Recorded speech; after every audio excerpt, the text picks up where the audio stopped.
Hello, everyone. My name is Teodrose Fikremariam. I'm the editor and the co-founder of the Journal.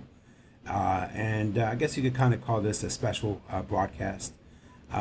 It's, for the past 3 to 4 weeks, I guess, I've been contemplating telling parts of my story, right, that I've been withholding really for the past 6 years. And withholding it, my intention in terms of withholding this big significant part of the reason why I became homeless in 2015. And then pretty much, if you look at a lot of my, the underpinnings in my articles and what I write, the common theme is the need for humanity to, get beyond our differences and unite. And so for me, that lesson came about because of the hardships that I've experienced for 2 years while I was homeless in South Carolina, in Iowa, in Tennessee, and ultimately in Colorado. But I have no problems telling that story about how I became homeless, how I went from being a high-priced consultant at Booz Allen Hamilton to being penniless in rescue shelters in 4 or 5 different states, right? Including Washington, D.C. There was a couple of nights where I spent the night at a homeless shelter in D.C. And so it's that by itself is kind of fantastical or unbelievable enough by itself, how somebody could go from being a 6-figure defense consultant to being, out on the streets. That's sublime enough by itself. But I never really got at why I became homeless, what happened. And it's not all of it. I'm not going to say all of it is due to what I'm about to reveal in this broadcast, but a large part of it is, right? And then there's other parts where I'm responsible, where I make some foolish decisions. And in fact, if there's a common theme in my life, it's foolish decisions. But I'll delve into that as well. But I think for me, the reason that I did not ultimately tell that story is because I frequently say, imagine Jonah in the Bible. He gets swallowed up by a whale. Now, for me, I don't really believe he really got swallowed up by a literal whale. I always, read the Bible as parables. Like, what happens if you don't listen to that voice inside you that tells you don't do this or do that, and you disregard it, and then a whale of depression or a whale of loneliness or a whale of anxiety. Or a whale of divorce, all these things. These things, I consider them to be whales. They will swallow you up. But imagine if it was actually a literal whale that swallowed up Jonah, right? He's in the belly of the beast for 3 days, and he gets out, and then he runs into his boys, and they say, "Hey, Jonah, where have you been?" What does he tell him? He can't tell him. Well, he has one or two options. He can either tell him he was swallowed up by a whale, he was in the belly of the beast for 3 days, and he finally got out. How do you think they're going to receive that news? No matter how true it is, they're going to be like, "Man, you're crazy," right? He will be disregarded. If they had insane asylums back then, they would put him into one because nobody would believe that story, right?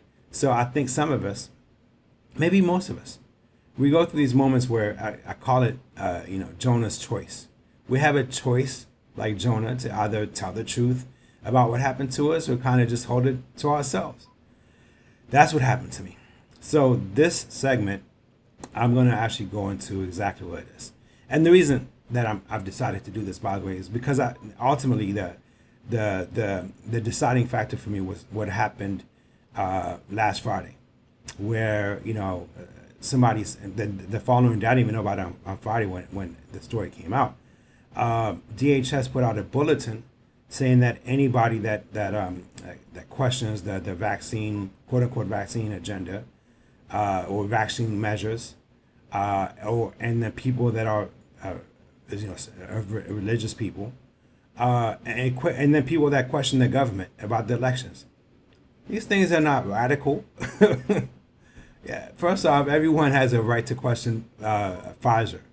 Pfizer, if y'all don't know, they were assessed the largest fine in the history of humanity in 2009 for medical fraud. So we have a right to question doctors. We have a right to question Wall Street. We have a right to question our government.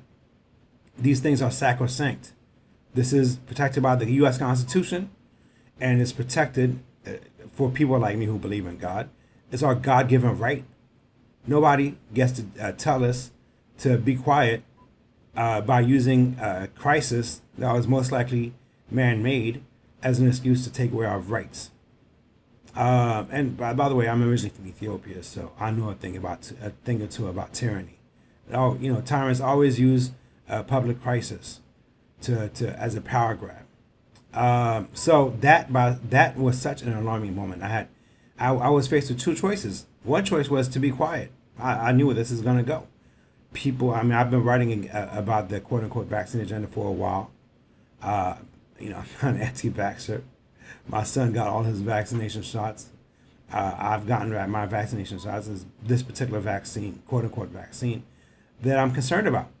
And so I've been writing about it. I've been questioning it. I've been questioning the government. I've been questioning Pfizer, Moderna, BioNTech, AstraZeneca, Johnson & Johnson, Sinopharm, Sputnik.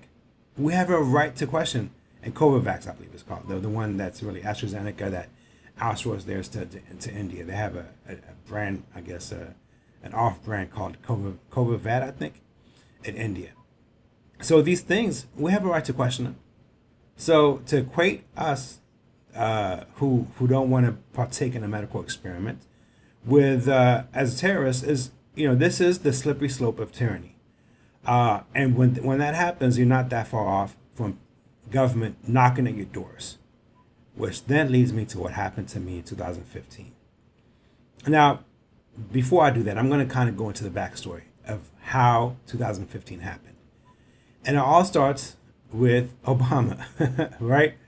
When I saw his speech, the 2004 speech, where he gave the red state versus blue state speech, I was awestruck.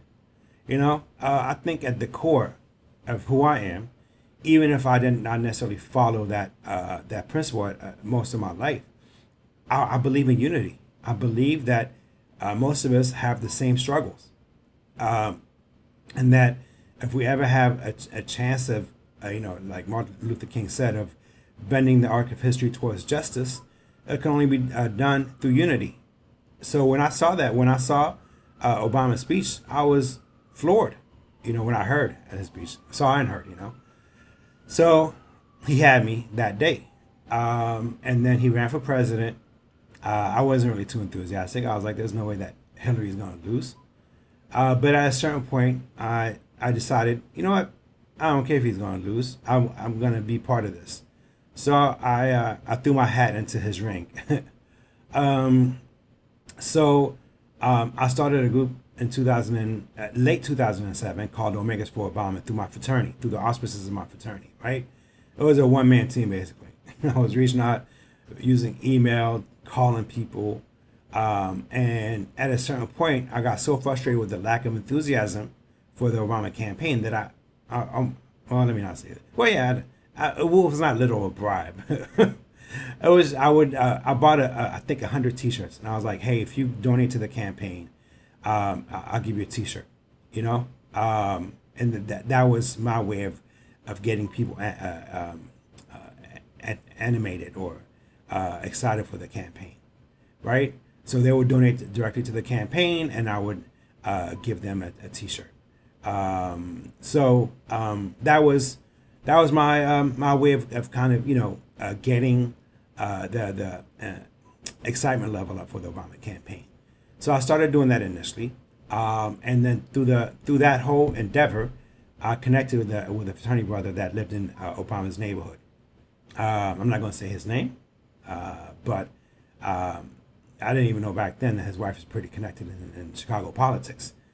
So we connected, and he joined Omegas for Obama. And at a certain point, New Hampshire comes around, and Obama loses New Hampshire by, I think, 0.5 points, right? And then Bill Clinton shows his true face, his bigotry, and says that, well, of course you could discount South Carolina. Of course they're going to vote for him. He's black. And they try to discount Obama's victory in South Carolina. I was so livid that I wrote a speech idea and it was 4 or 5 paragraphs of what Obama could say to counter Bill Clinton's bigotry, basically. So I forward that on to my fraternity brother. He looks at it. He was like, "Wow, this is good." He forwards it on to Valerie Jarrett and Obama's sister, half sister, I think it was. And then next thing I know, he emails me back. He's like, "Oh my God, yo, you just made history. Your speech was incorporated into the Obama campaign, Obama South Carolina victory speech." So it wasn't even that big of a deal. It was one line that he used. Granted, it was the closing line of that speech where he says something to the effect of, from the cornfields of Iowa to the granite of New Hampshire, to the seashores of South Carolina, and to the desert lights of Nevada. I think it was something to that effect. So that was it. He used that closing line. I didn't say anything back then because I used to work at Booz Allen Hamilton. Booz Allen Hamilton is a pretty conservative firm, So I kept that to myself and kept working for the Obama campaign. Now, not granted, keep in mind, back then I was, going to school full time at Johns Hopkins pursuing my MBA, working full time at Booz Allen Hamilton, and also traveling everywhere for the Obama campaign. Every weekend I would go to a different state. I went to 16 states. Registered, I don't know how many, hundreds, if not over 1,000 people for, to vote for, to vote. I raised all kinds of money for the campaign. Did sponsored car washes, various events, community events, all to get Obama elected. I broke that my back to get that man elected. Fast forward, he gets elected, and I crash and burn. Like I drove myself into exhaustion. I was invited to his inauguration, didn't go. I was like, literally, for people that have ever tasted the bitter taste of depression or anxiety, it's incapacitating. That the thought of congregating with people just does not even appeal to you. So I was parked on a sofa, basically. I would go to work and I would come home, and then basically just be in bed. I could only do enough just to make it the next day. I was that exhausted. And I thought, the other part of why I became depressed is because I thought I'd let people down. That's part of my burden in life. For some reason, I feel this need to be there for other people. And if I'm not, that means I failed them. I'm pretty sure there's a lot of reasons for that, including my mom. My mom suffered with depression for a long time. And if it always gnawed at me that I thought I failed my mom because I couldn't save her per se, So whatever guilt that I felt for not being there enough for my mom, for not quote unquote saving her, I try to save other people. There was one particular constituency director for the Obama campaign. She came to depend on me almost on a daily basis. She would call me almost on a daily basis to talk strategy, to talk how. And by the way, this is constituency director for Virginia, not the national campaign. Just want to clarify that. At a certain point, I couldn't go 100 miles an hour anymore. I can't even do 50. And the more that I pulled back, the more guilty that I felt, and that spiral. So I missed the inauguration. I was invited to the launching of Organizing for America, somehow in Chicago in December of 2008, that same year. I found the wherewithal to go. I went there, but I came back even more cratered because the vigor that I have, the ideas that I could come up with usually were gone. I felt like a zombie. By the way, the worst thing you could do if you ever get like depressed is just to withdraw into yourself, because then the negative loop starts. And that's what happened, And by the way, that doesn't mean there's nothing abnormal about these things. In this day and age, you tell me somebody that hasn't been depressed, and I will find you a unicorn. This is especially in the age of COVID, depression is about as common as every day as the common cold. So I kept everything to myself. I didn't say anything about what happened, what I did. Once in a while, I would tell like a random friend, like a friend or somebody, just one-on-one. Never shared the email. Just kept it within myself. And the couple of times that I did, it was strictly confidential. I never sent it to anyone outside of my close circles of family and friends. So fast forward to 2014. 2014, I'm working at Booz Allen Hamilton still, and I in February, I believe it was, the contract that I was on basically it didn't come to an end. They wanted to go with a different project manager.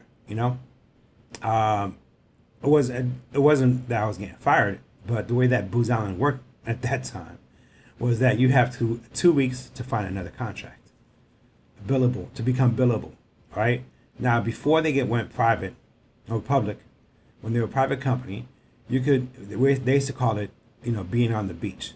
You could be on the beach for 6 months, meaning that if you're not billable, you could be basically off doing your own thing for up to 6 months, and there was no repercussions. Once they became public, all that ended, because now the main driver is profit maximization, and part of that is minimizing overhead. And somebody is not billable, they chew into overhead, right? So they will give people 2 weeks, and if they don't find it, goodbye.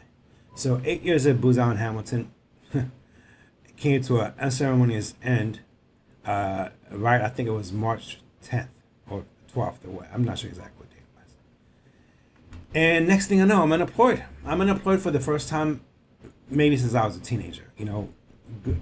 So in college, in high school, I worked. In college, throughout college, I worked the whole time. Graduated from college, got first job at Sprint. Working with the local, state, and federal governments. And Booz Allen Hamilton, it was mostly the DoD. So it was at that time, I want to say if I started, let's say at the age of 15. I started working at the age of 15 in terms of having steady jobs. I started working long before that too, in terms of doing mowing lawns and shoveling snow and stuff like that. But let's say at 15, from the age of 15 to the age of, 2015, 6 years ago, so 40, to the age of 40 or 41, to the age of 40, I've always worked. So when I got laid off, at first I stressed, found another job actually. I was pretty much hired. And then the government shut down for a couple of weeks. Next thing you know, I come back, the job is gone. So at first I stressed, and that probably the dumbest thing I've ever done. Looked at my 401k and said, heck with it. Pulled it out. That year, I partied like a rock star. It was foolishness at its epigee. But whereas we're American, we're allowed to be foolish. I'm allowed to do stupid things. There's a reason I say that, by the way, and I'll get to that shortly. So I spent almost a year partying every day, doing all kinds of foolishness. The last $40,000 that was left, we decided to open up a shisha lounge or a hookah lounge. If you know anything about me, the idea that I would own a hookah lounge is a mental and a spiritual death for me. I'm not judging people that own hookah bars. That's just not me. I used to go to hookah bars. But the idea that I would take whatever gift that God gave me and invert it, not to help heal people, but to hurt people, that if had I maintained that job or that ownership of that club, it wouldn't have ended well for me. I would have been really I would have gone down into a spiral in terms of regret, in terms of who I became. So, opened up the shisha lounge, and one day I'm having a conversation with one of the I want to call them business partners. Let's just say somebody that screwed me over in the process, right? So opened up when we opened up the shisha lounge, I financed. I think it was 96% of the financing came from me. Other 4% was between two other people. My idealism. Some people could call it stupidity. I made us all equal partners. You know what happens when you make three people equal partners? Two of them kind of decide to band together. They could force you out, right?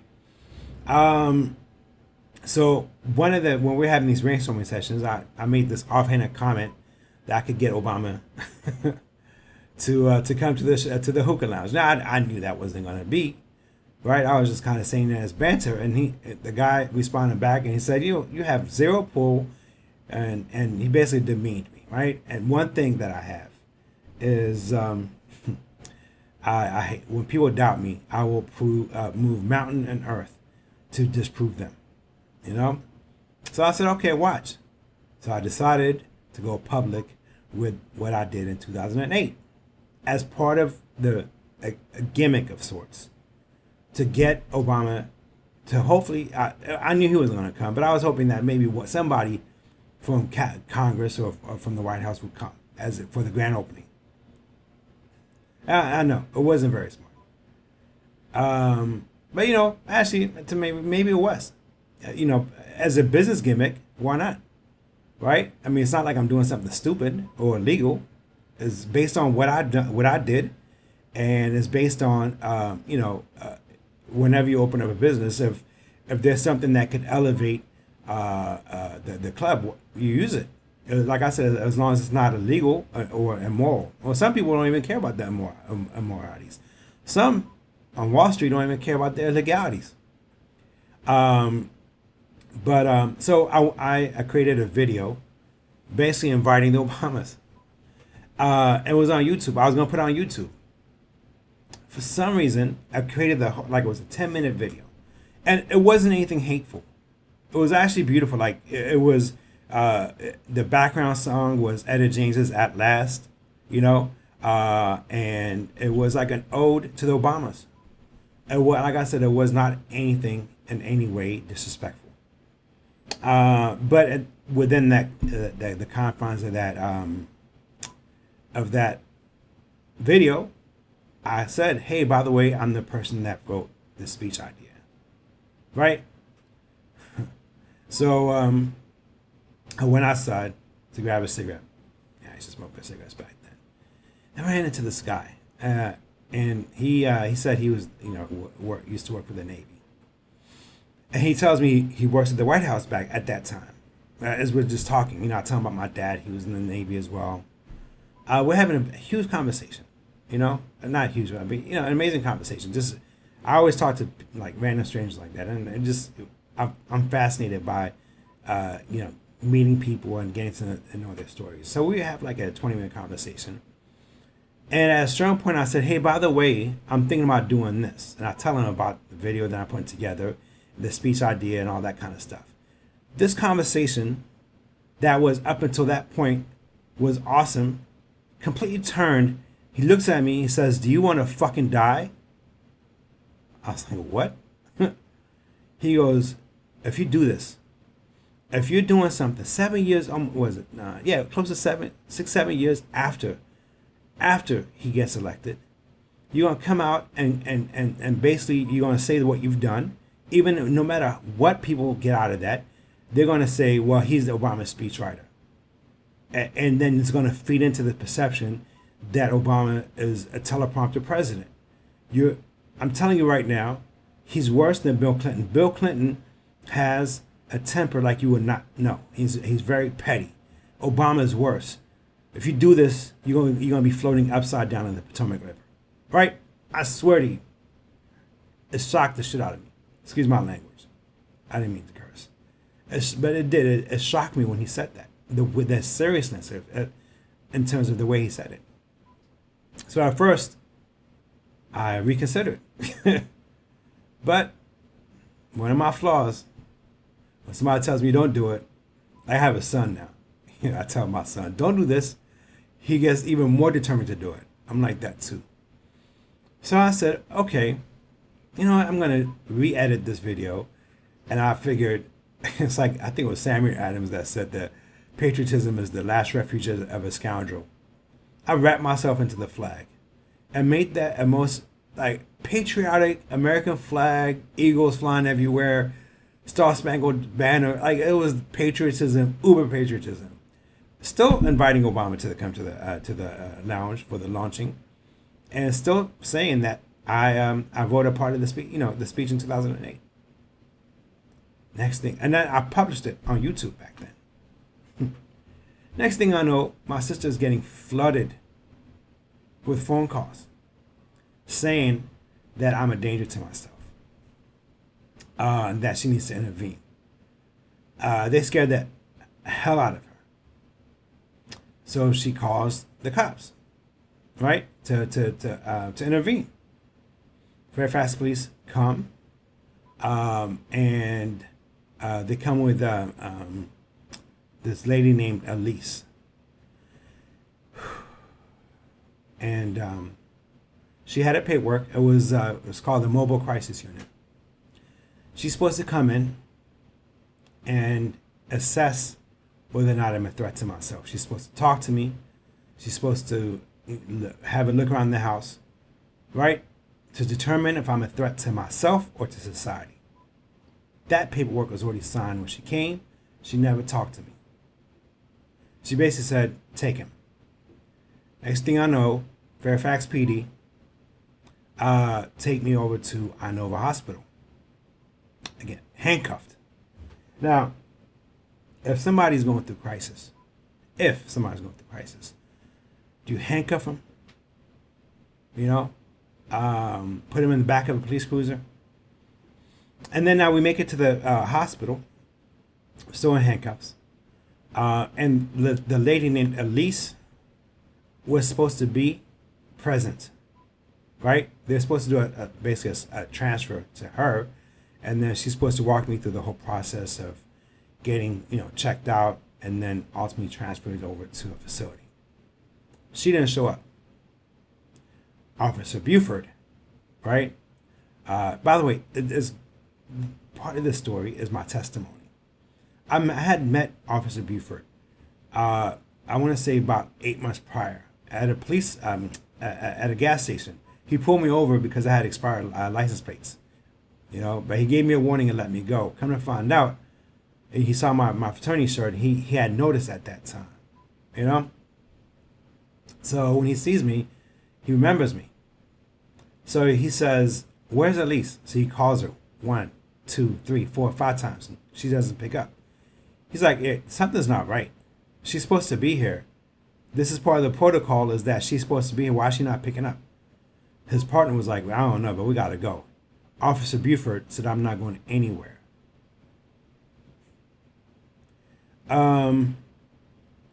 So I get, taken over, get put over to the hospital, put on a gurney, and then Officer Buford says, we need to get you out of the clothes, and you have to wear a gown. So he follows me to the bathroom. He's in the bathroom with me as I'm taking my clothes off, and he sees my brands. He goes, oh, Q-Dog again. I think that's when he remembers exactly who I was at that time, because that he ran into me. So we start we fraternities have like these little coded languages and stuff like that. So he never affirmed that he was in the same fraternity, but the things that he was saying, the little symbolisms he was using, I knew he had to be. Either that or he just knows a lot about the fraternity. So we get back over to the gurney. An hour goes by.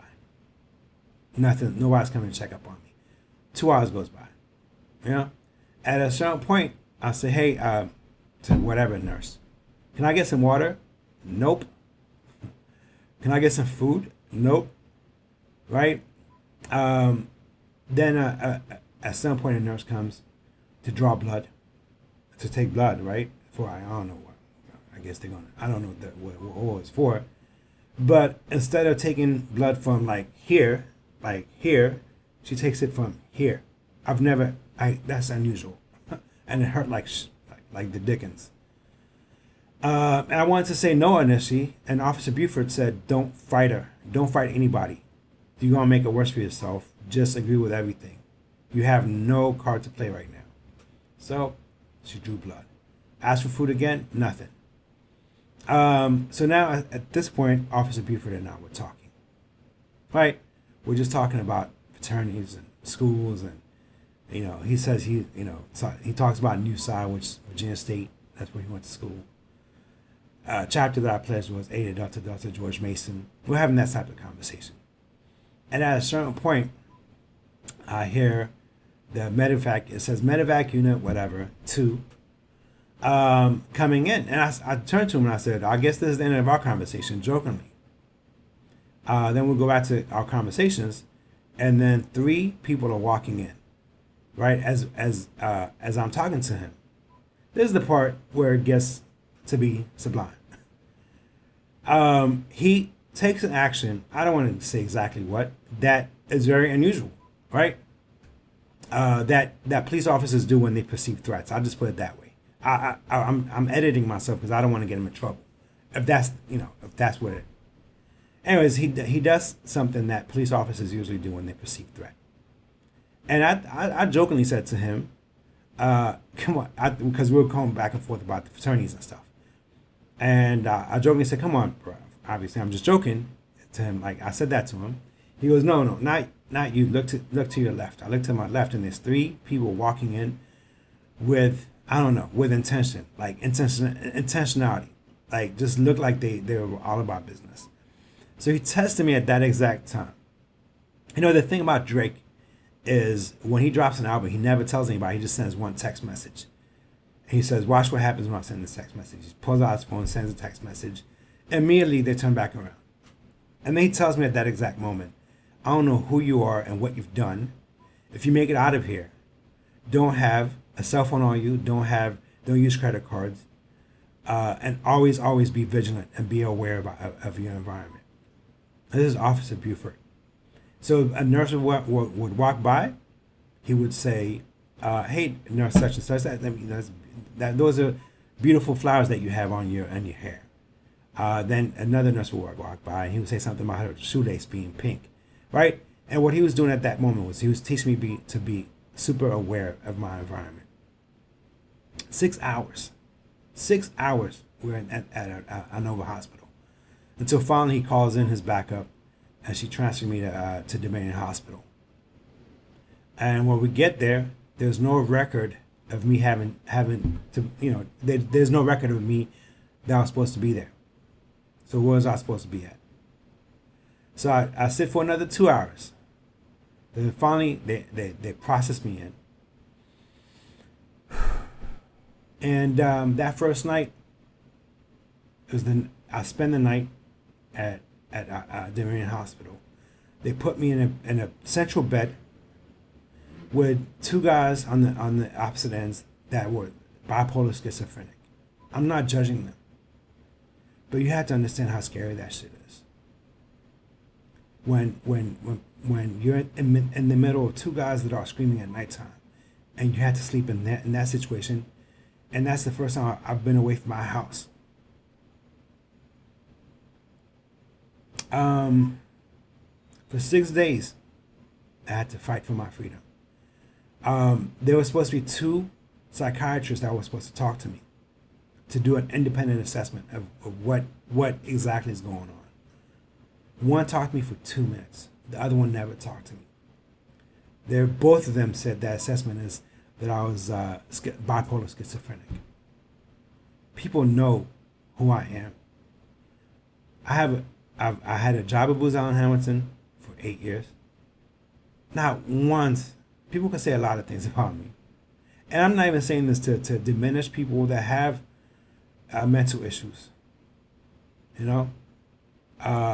But like I said, I've also had my bouts of depression in the past. But to go to this level of lying without even talking to me. So On the fourth or fifth day, one of the people that worked there, the nurses that worked there, she's like, we're trying to figure out why you're here. It doesn't make sense. The records that we have of why what they say about you and what we see about you are not matching up. She said, come over later on. I will show you what they're saying about you. And I go there, and the quote unquote evidence is messages on Facebook, Twitter, direct messages. I was very involved in Ethiopian politics, and I used to get a lot of nasty emails and death threats. And I would respond with vitriol. People come at me with vitriol, I would do it even 10 times worse. If you only take one snippet or only my responses without understanding the full context of what was going on, it would look like I'm crazy. And how many people get into fights on social media, by the way? Not even direct messages, directly on social media. Can you imagine if all your arguments on social media were compiled into a dossier, and that was used as evidence against you that you're unwell? And it wasn't even social. When I say social media, these were direct messages and inboxes. Who got this? How did they get this? How did they get my personal information and compile it as evidence against me? How? It wasn't my family. They didn't have access to my social media. They didn't have access to my Twitter account and Facebook. They didn't print this out. They've affirmed that. So then how did this evidence come to be about? So finally, I'm supposed to talk to on the fifth day, the lawyer that they assigned me comes in. I'm talking to him, and he's stone cold drunk. So I said, I'm gonna defend myself, basically. So the day of the hearing, on the sixth day, comes about, and the magistrate says, Theodore, and I rise up. That's my that's my American name, by the way. I rise up, and I tell him. He said, how do you, if I remember correctly, it's been a while. How do you plead to this, or what say you? So I tell him, I said, Your Honor, I would like to get a delay so I could get my own attorney. And I said that with such calmness about myself that he looked at the Virginia's attorney. She was like almost like a question mark, and he granted it. That moment, for some reason, changed everything, because initially, before that moment, the attorney for the Commonwealth of Virginia was saying that I need to be put in indefinitely. That if I do get out, I would have to submit to Virginia for any type of for stipends, right? That I will basically lose my financial freedom. So who knows how long I will be in that facility. If I do get out, then I will have no financial freedom. This over what exactly? Over what? Social media messages going back and forth? I know what it's about. It's because it's tied. There was no issue like this up until I claimed credit for what happened with the 2008 speech. So yeah, my life got turned upside down, and finally, when the magistrate event happened, they brought in a new lawyer, and she convinced my family. Well, she was like, it's not really worth it to go down. If he doesn't want to, it might not be productive. Perhaps to just let it go. But they made sure that my family made me sign paperwork saying that this is between a family matter, has nothing to do with the state. Well, what they basically did was they put this on my family, not the state. They're trying to protect the state or the Commonwealth. So I wrote up the contract. It was BS. I knew the way that I wrote it. The first thing that I said was, I, being of sound body and mind. Everything else is stipulations. All the other stipulations go away the minute that both my family and the Commonwealth affirm that I'm of sound body and mind. So I get out. Except now I have no place to go to. And I'm not saying this to vilify my family. I think they were legitimately thought that If you only knew what the pressure that they felt and the information that they were bombarded with. And by the way, this is not to say that I was flawless in this. Like I said, I was making foolish decisions, partying like crazy, going out every night, spending all that money. But if I choose to be foolish, that's not dangerous. If I choose, after 25 years of working, almost 30 years of working straight, to have 1 year where I just say F it and blow my money, that's my right as an American citizen. That's my right as a human being. We're allowed to make mistakes, as long as I'm not endangering somebody else, But they were pretty determined, even after that whole thing. So they were not going to open the door for me in terms of me going to their house. So I'm defiant. I said, all right, whatever, I'll do it on my own. And I had one friend, by the way, I'm not going to say her name, who was taking care of me at that time. These things get to be very sublime. She was, when I finally went to South Carolina, she's one that paid for my bus trip. I was supposed to go to Texas. On my trip to South Carolina, I'm talking to my sister on my laptop using the bus's Wi-Fi. Right outside of Greenville, internet goes down. I look to my seatmate, I guess, and I said, hey, did the internet just go down? He goes, no, I'm still using it. I'm like, dude, are you using the bus's internet? He goes, yeah. I checked with like 3 or 4 other people. They're all saying the internet works. Mine is not working at all. So that's why I decided I'm about to get off this bus. So I got off in Greenville. No place to go. I didn't know anybody there. And that's when my excursion in homelessness started. 2 years almost. 2 years. The first 9 months I was in Greenville, I was determined to be vindicated. I had reached out to Joy Reid. I met her in 2012 in in North Carolina for the DNC. I was there covering it as a media out, with media credentials. I covered the 2012 election of the DNC convention. I was a credential media back then, broadcasting live from the Coliseum. I think it was a Coliseum or whatever stadium that it was in. So I forwarded Joanne Reid all the. She initially believed me, and then she disappeared. I was determined. I wanted to get my good name back, and I became angry, right? But in that whole time too, I'm telling you, there's things about this. I don't know how to explain it. I'll just put it this way. All those Obama phones back in the day, they give out to homeless people. Just imagine what homeless people are willing to do if they're offered, $1,000, right? So let's say somebody's walking down the street. They triangulate one person's phone and then find out who the closest homeless person is. They call that homeless person up and they say, hey, listen, this guy is walking down your path, and we'll give you $10,000 if you hurt him. You've potentially created an army of assassins, if you want to call it that, or mercenaries that are willing to do anything for the smallest of things. So I would just say, without going into all the details, that for the first 6 months, I felt like I had to be on guard at all times.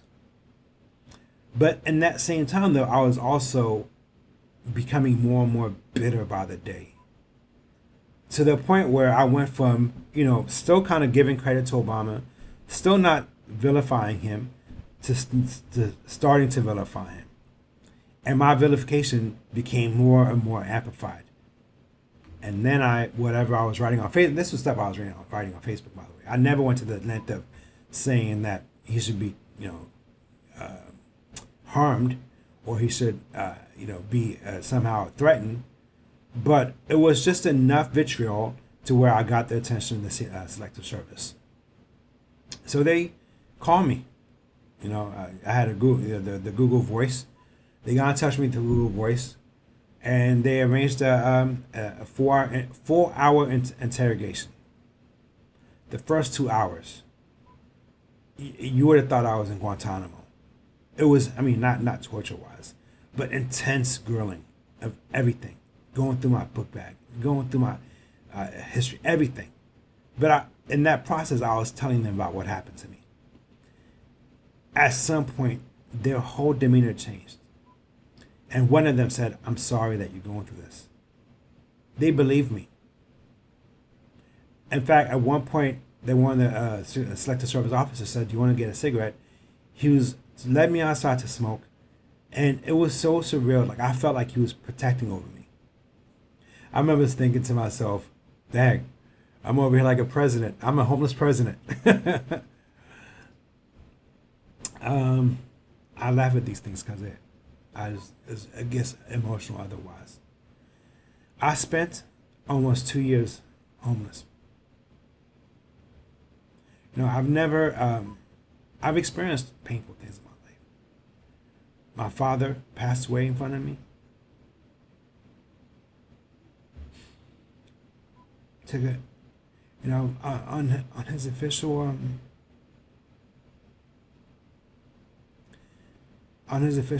death certificate, it says January the 4th. But for me, he passed away on December 22nd because that's when he basically took his last breath on his own.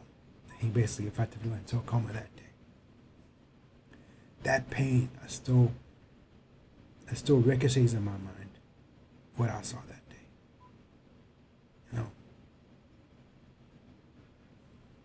My mom struggled with depression when I was younger.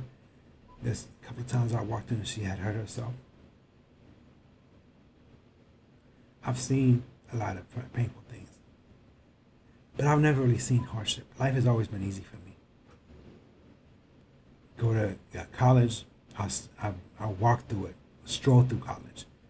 Get my MBA, stroll through it. Get a job at Booz Allen Hamilton. First year I get a promotion. That never happens. Life has been a crystal. There's a poem by Langston Hughes where it says, "Life has not been a crystal stairs. Life for me has been." Life stopped being a crystal stair in 2015. For 2 years, living in rescue missions, living and sleeping under a truck one day when it was raining, sleeping in a cemetery, sleeping in the woods.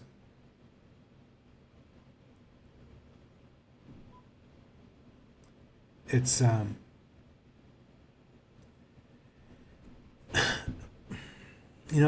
as painful as it was, though, I wouldn't take back a day of it, because through that process, it taught me the value of humanity above our differences. Up until that moment, I used to be divisive. I thought that the ills of society could be blamed, put at the feet of quote unquote white people. I thought Republican voters I used to call them Republic thugs. Just those childish things that we do to each other. And when I saw what I saw for 2 years, and the day that changed me permanently, irreparably, was one day I was in the rescue mission in Greenfield. I look up one day and I see she was a 7-year-old white girl named Samantha. She was eating amongst the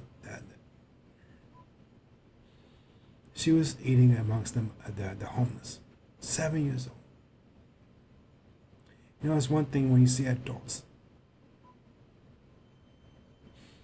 It's a whole other thing when you see kids in a homeless shelter. From that moment, I cried. For like 20 minutes, I cried. How can I, from that point on, ever look at a white person, quote unquote white? I always say quote unquote. How can I ever look at a white person again and say that they're privileged? How can I ever look at a Republican voter and tell them that they're idiots. The majority of the people in that shelter were quote unquote white and most likely Republican. These labels that we defend, these labels that we identify with, they rob us of our common humanity. So I stopped. And, I would say that I pivoted immediately to what I believe now, to writing about these things. But there was, for about, once it finally hit me where I was at, I was running on adrenaline, I think, for the first 8-9 months. When it finally hit me that I was homeless. And that potentially this could be my life. The biggest depression of my life hit me. And it incapacitated me. And I went to my friend in New York. She flew me up. I lived with her for a couple of a month or two, and I said, I can't. I'm not anybody's project. I can't do this. So she flew me out to Colorado. And that's where I went to a place called Harvest Farm. By the way that I found that was because I typed in God, because I wanted to be a preacher when I was younger. My life came out the complete opposite at the end of that because I started rebelling for a lot of reasons, Part of the reasons why I walked away was because I used to really adore, idolize Jimmy Swaggart. Every Sunday I used to watch him because, my dad was working all the time. My mom was struggling sometimes. So TV became my escape, and his ability to reach people, his ability to cry, and make people cry, man. God would start crying, I would cry too. And one day, the news broke, and he was caught with with a prostitute. I didn't even know what that was at first. And then when I finally figured it out, I was like, I got so mad. I walked away from that whole idea of being a preacher and went all the way to secular. I try to soothe my pain, by my feeling of rejection, by being with as many women as possible when I was younger, by partying too much, by smoking weed too much when I was younger. I was supposed to go to West Point. I had a scholarship offer when I was, I think it was in '93. I skipped 30 days in high school. Who did not want me? West Point. Every other college I wanted to go to. To this day, by the way, I have my dad. My dad was an Ethiopian Navy vet. I'm still kind of researching this. Supposedly, he might have been the Ethiopian version of Buds or the Navy SEALs. Which, now that I think about it, he never talked that much about what he did in the military. So maybe he was. Both my grandfathers fought against Mussolini. And one was like a general and the other one was like a captain equivalent, I guess. And the biggest war hero was my grandmother on my mom's side. So I come from a family of warriors. When my turn comes, I F it up. And the biggest regret that I have is that I thought I disappointed my dad. Because I knew I disappointed my dad.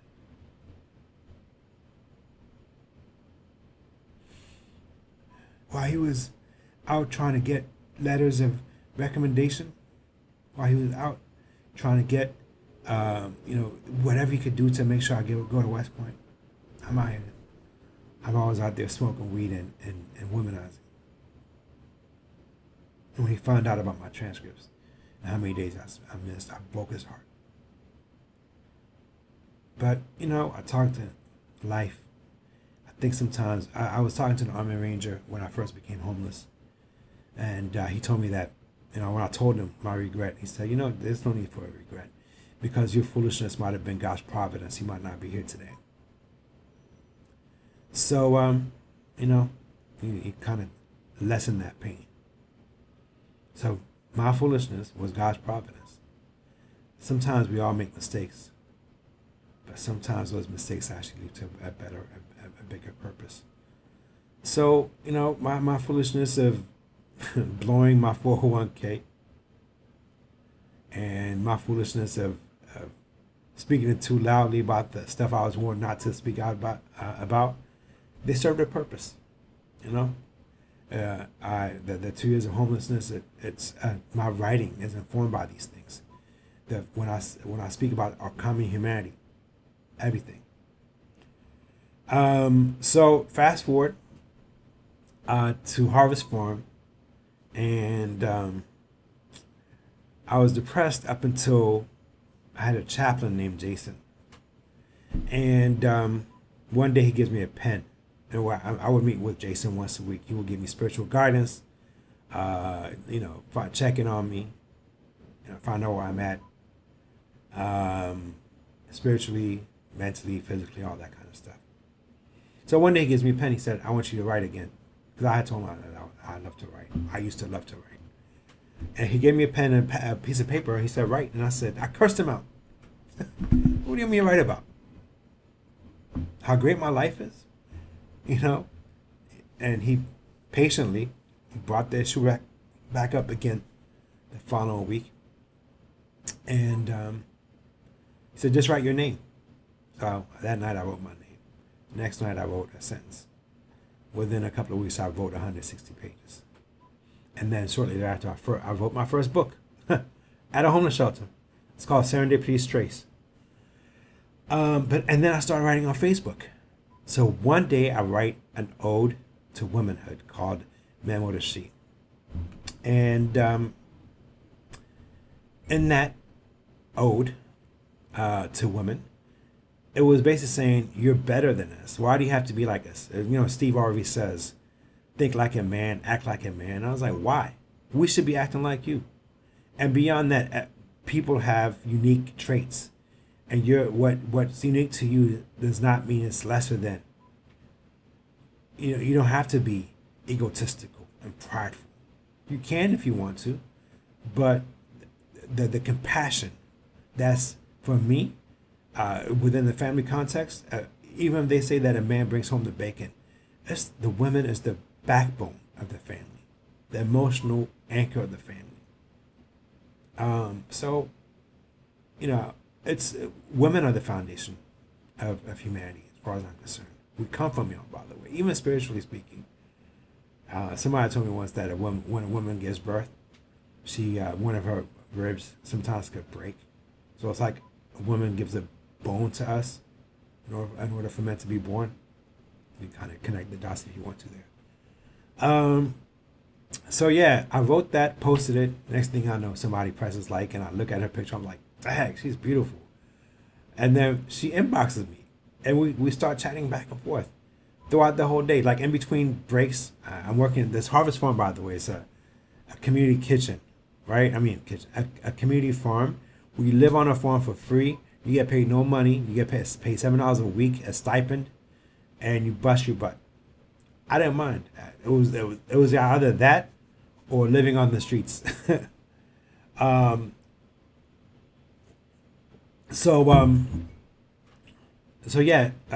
We talked in between my shifts throughout the whole day, and then she said, "Call me." I told her. Finally, I said, "Look, I can't call you. I don't have a phone." And she's like, "I don't care. Find a phone." So I borrowed somebody's phone. I talked to her for like 5 minutes. She said, "So you tell me that there's no way for you to talk?" I said, "Well, there is a community phone in the dorm rooms that we're staying at." She goes, "All right, what's the number? I'll call you." She calls me that day. We talked for 5 hours, and we haven't stopped talking since then. Shortly thereafter, she said, "Why are you writing on Facebook? Get your own website and write there instead of writing on Facebook for free. Nobody wants to read your stuff on Facebook." So the Guion Journal, as much as everyone gives me credit for that, it's her. Bethlehem. By the way, her name is Bethlehem. People become their names. She was my shelter. Like, not shelter as in like rescue shelter. But she's my home. If I live to be 1,000 years, if I write 1,000 books, there's not enough words I could say to sing her praise. She is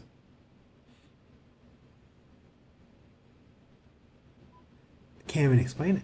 If you saw how beautiful she is, how smart she is. Think about this. I'm homeless back then. She's a branch manager at a bank. And yet, she saw through all of that. She saw who I am. Not what I was at that time, but who I am. She saw my light, not the darkness that had covered me at that time. And she believed in me. I used to always say that it's not the first person that comes with the idea. It's the second person that believes in that idea that matters the most. And I used to I'm looking for my second. I used to always say, I'm looking for my second. I'm looking for my second. She became my second. And everything that happened after that, I give credit to her. Now we end up getting married in 2018. We now have a son. Obviously, I'm not homeless anymore. And in a weird way, I'm actually, in terms of financial position, I'm in a better place now than I was when I was working at Booz Allen. My resume never went away. The abilities that I have as a business consultant never went away. It's just that at that moment when I was homeless, I didn't see a way out. I became hopeless. And that's what happens with a lot of homeless people. A lot of homeless people could be redeemed and renew themselves if they're given hope.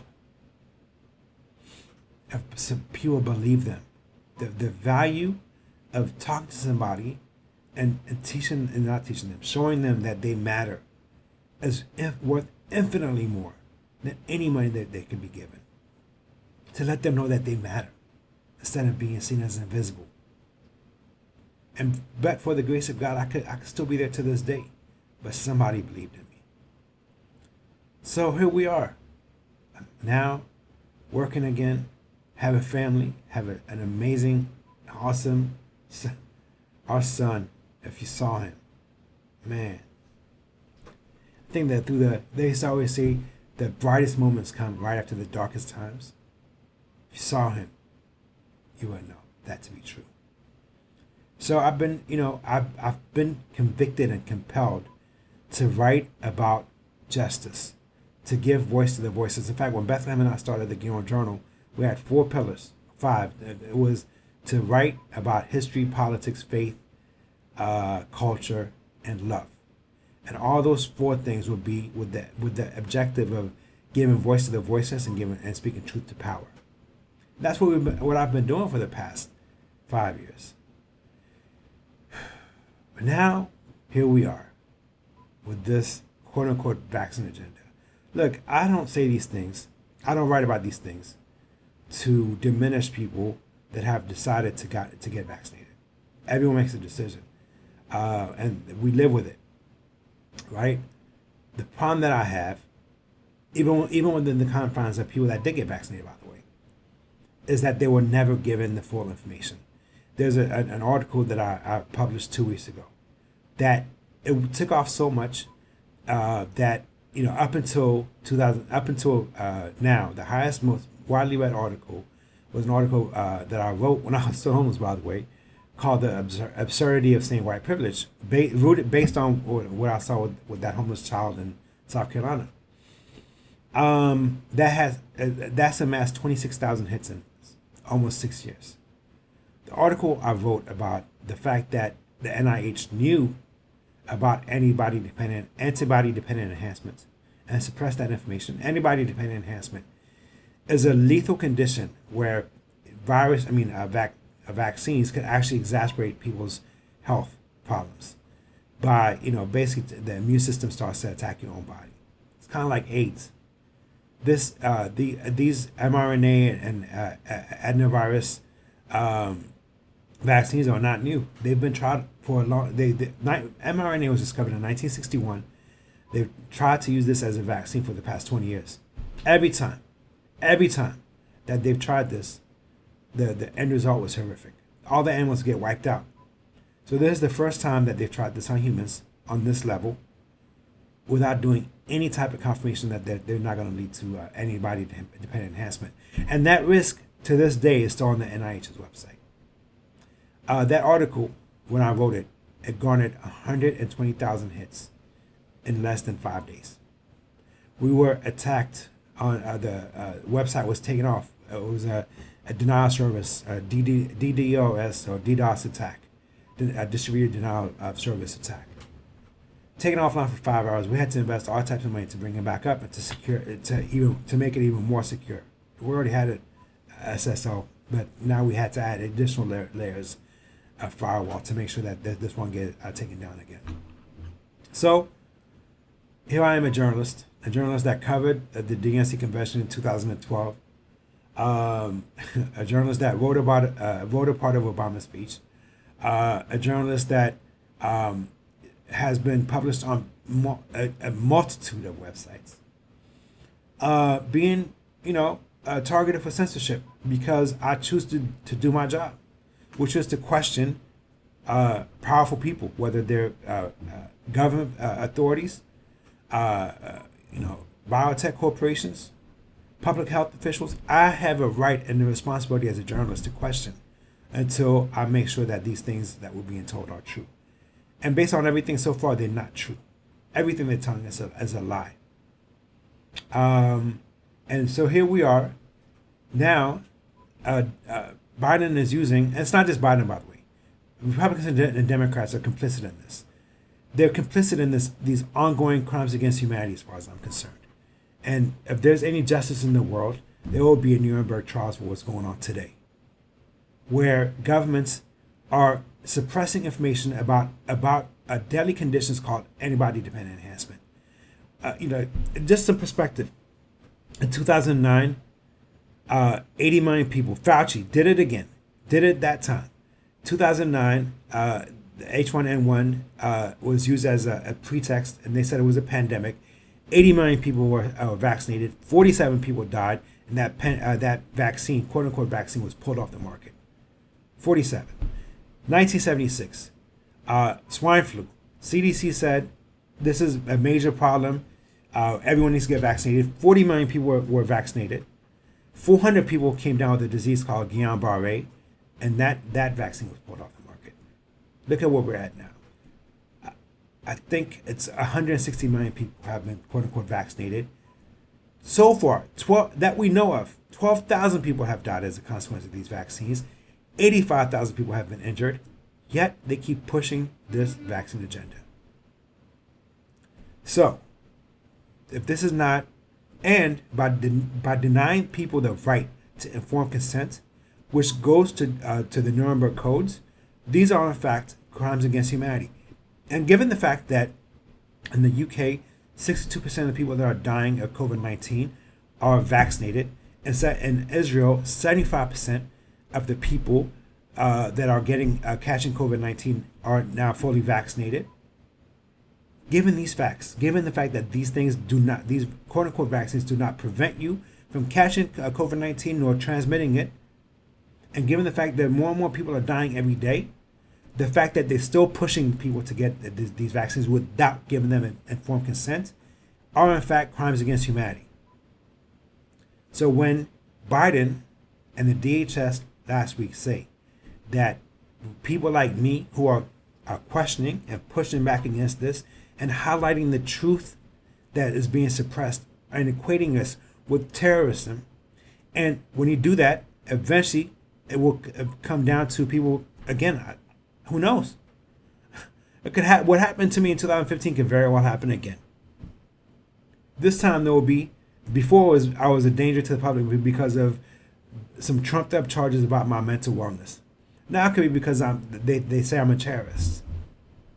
Now I left Ethiopia. My family and I left Ethiopia in 1983 to get away from tyranny, and here we are seeing tyranny exploding in America. And as always, they do this all the time. Hitler, Mussolini, the Derg, Stalin, the Chinese guy, I forgot, the China, Mao Zedong, Pol Pot, Pinochet, every one of them, Nicolae Ceausescu from Romania. All these dictators have one thing in common. They use a public crisis to then consolidate power and then reign tyranny upon their people. I will end it with this. I'm writing an article today about what took place to the Orthodox Jewish community in New York in 2019. About 6 months before this thing called Event 201 took place.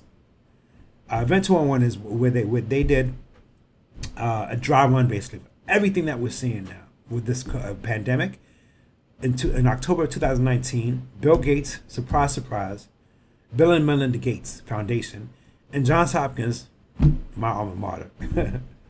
I was proud of that, saying that up until recently. They co-sponsored an event called Event 201, where they outlined everything that we're seeing now. You know, the rushing of vaccine to market, making sure that people like me are taken off social media. In fact, one guy from the Central Bank of Malaysia specifically said, people that question the vaccines, we need to go after them. So when you see, DHS saying that people that question the vaccines are terrorists, they're echoing what that guy from the Bank of Malaysia said. By the way, you can find this. Just type in Event 201 on YouTube. This was in October of 2019, months before COVID-19 finally hit. They outlined about quarantine, social distancing, all these things. Oh, that word trusted messenger, where somebody from the community goes out to try to hoodwink people to getting vaccinated. Trusted messengers was talked about in Event 201. All these things were outlined. They were not planning for, preparing for a vaccine or trying to mitigate it. No, this was a dry run. They were planning for it, the eventuality of something. So now that we know also, by the way, that they were doing gain of function research, not only in Wuhan, but in Fort Detrick. And it was eventually outsourced to Wuhan altogether when there were some safety concerns at Fort Detrick in 2019. And even when that happened, Fauci and the NIH kept funding through the auspices of EcoHealth this gain of function research. There is almost, to be honest with you, this virus was man-made. They even somebody did a genomic sequencing of the virus, and they said there's no way these sequences could have been done in the wild. This is manufactured. This is engineered by man, by scientists. So then, if that's the case, we're looking at the deaths of 650,000 Americans, more than 3.5 million people intentionally. This is one of the greatest crimes against humanity in the history of human beings. Which, by the way, that the crimes against humanity is not. This is where it's at now. If what I fear comes to be true, which Dr. Malone, who invented the vaccine technology that's used in the vaccine, said this is most likely the beginning of ADE, antibody-dependent enhancement. If that's the case, if 5% of the people start developing and dying from antibody-dependent enhancement, which is a very conservative estimate, because based on past studies, it was almost 100% of the animals that were wiped out. But let's just say 5% of the people.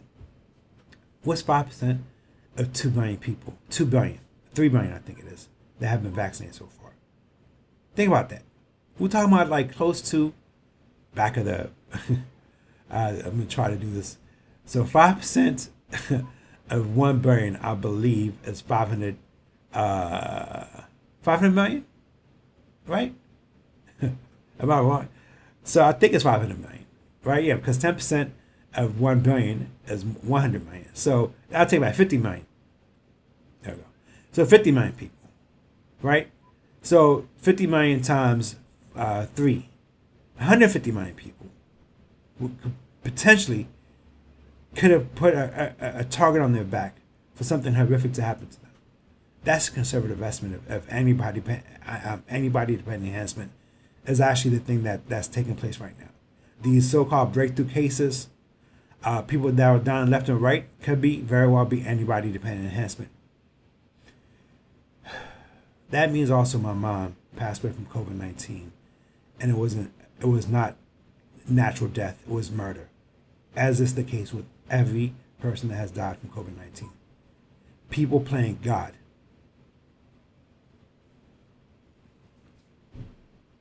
You know, the only thing that keeps me from being so pissed off that I become wrathful, which is not good, is what happened to me in 2015. I will give to God wrath. If I had to choose tomorrow between vengeance and forgiveness, assuming that people that are responsible for this give up what they're doing, they say we're sorry, I will choose forgiveness over vengeance. Because I know what wrath does. And I know what wrath, it's cyclical. You give your hand to wrath, you'll end up becoming that which you hate. So I'd rather forgive.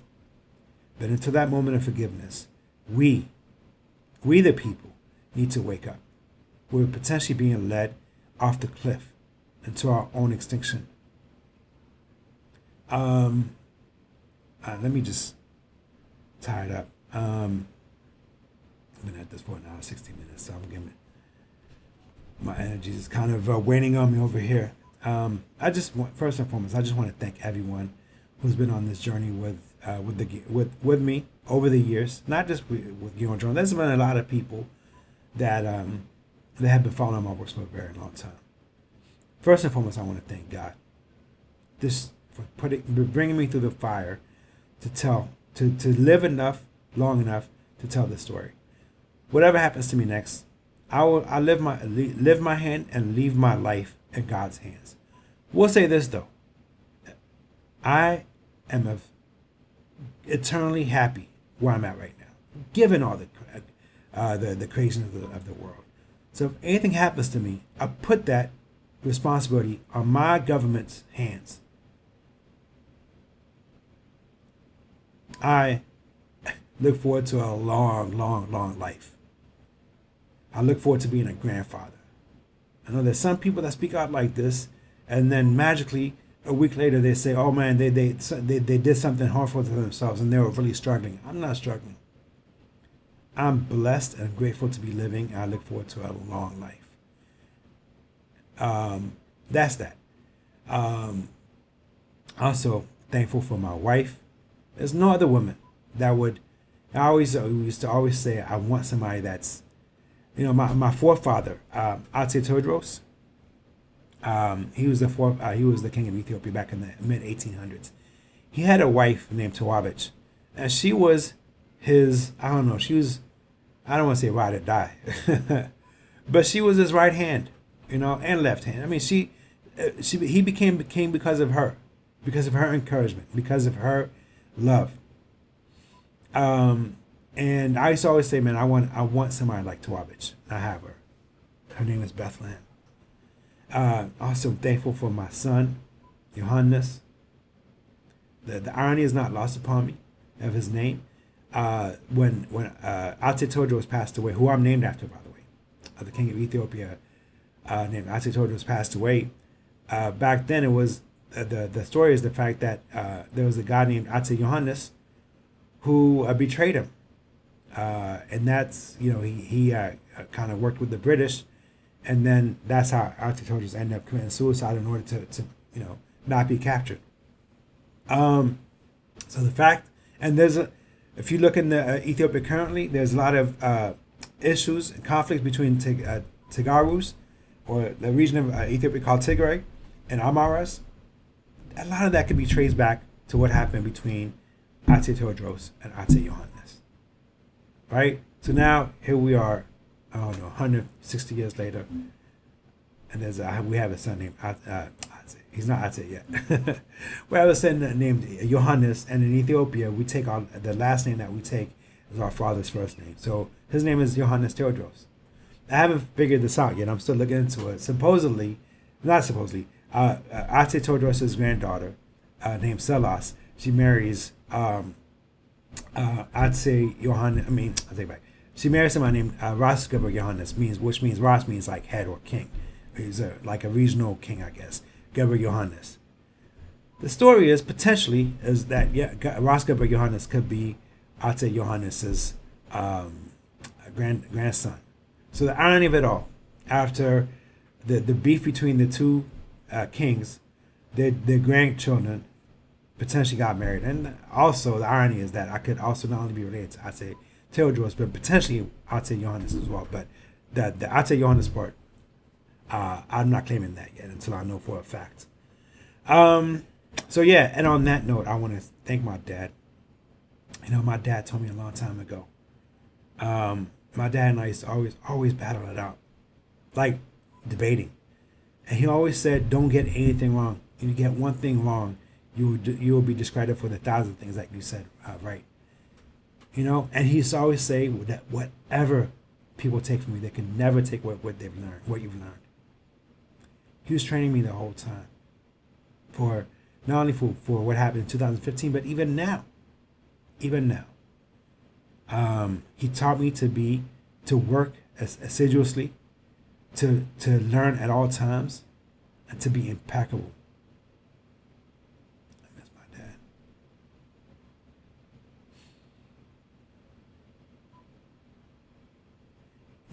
I used to always say that if my dad had half the luck that I did, he would have been unstoppable.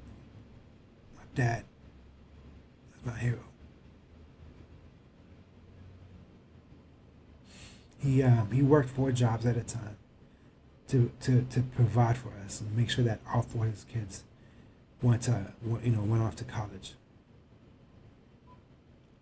My dad, I miss you, Dad. And lastly, my mom.